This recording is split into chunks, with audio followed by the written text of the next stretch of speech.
Hi guys, welcome to our channel. Big boss హౌస్లో అన్ని రోజులు ఒక లెక్క, వీకెండ్ మరొక లెక్కనే అంటారు.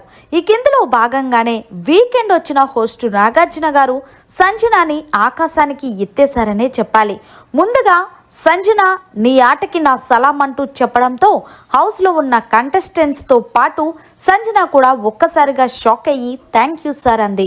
ఏమి స్ట్రాటజీలు వాడుతున్నావమ్మా, నిజంగా ఒక గుడ్డు విషయంలో నువ్వు అంత పెద్ద రాద్ధాంతం చేసి హౌస్లో ఉన్న వాళ్ళందరికీ గొడవలు పెట్టి నువ్వు మాత్రం గార్డెన్ ఏరియాలో మంచిగా చిల్ అవుతున్నావు చూడు, నిజంగా నెక్స్ట్ లెవెల్ అమ్మా.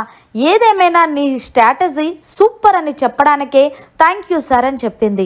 అంతేకాదు నువ్వు ఒక మంచి డెసిషన్ కూడా తీసుకున్నావంటే, ఏ డెసిషన్ సార్ అంటే అదే నేను చెప్తా వెయిట్ చేయంటూ సుమన్ శెట్టి అని అనగానే సుమన్ శెట్టి లేచి ఇప్పటికీ కూడా నీ సిగరెట్లు ఎవరు తీశారో తెలియదు కదా, ఆ ఇంటి దొంగని నీకు చూపించినా అనేసరికి చూపించండి సార్ అంటే సరే ఏవి ప్లే చేస్తానంటూ ఎవరైతే సంజన సిగరెట్లు తీసుకుందో ఆ ఏవి ప్లేస్ చేసి చూపించడంతో ఒక్కసారిగా సుమన్ అయితే గనక షాక్ అయ్యారు.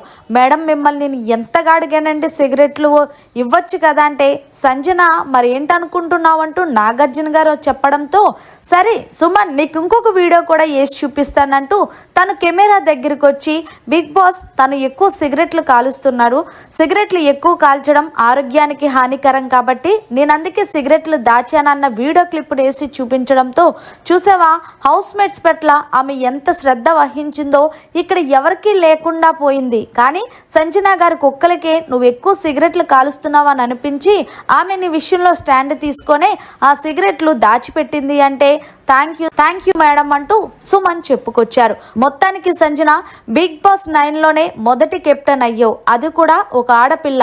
వండర్ఫుల్ గేమ్ అమ్మా, వండర్ఫుల్గా చేసావంటూ మొత్తానికి సంజనాని ఆకాశానికి ఎత్తేసి నువ్వు ఇలాగే గేమ్ కొనసాగించాలని కోరుకుంటున్నానంటూ మంచి హింట్ ఇచ్చేశారు హోస్ట్ నాగార్జున గారు. మరి మొత్తానికి హోస్ట్ నాగార్జున గారు సంజనాని ఆకాశానికి ఎత్తిన దానిపై మీరేమంటారనేది కమెంట్ సెక్షన్లో తెలియజేయండి. మరిన్ని లేటెస్ట్ లైవ్ అప్డేట్స్ కోసం చూస్తూనే ఉండండి అవర్ ఛానల్.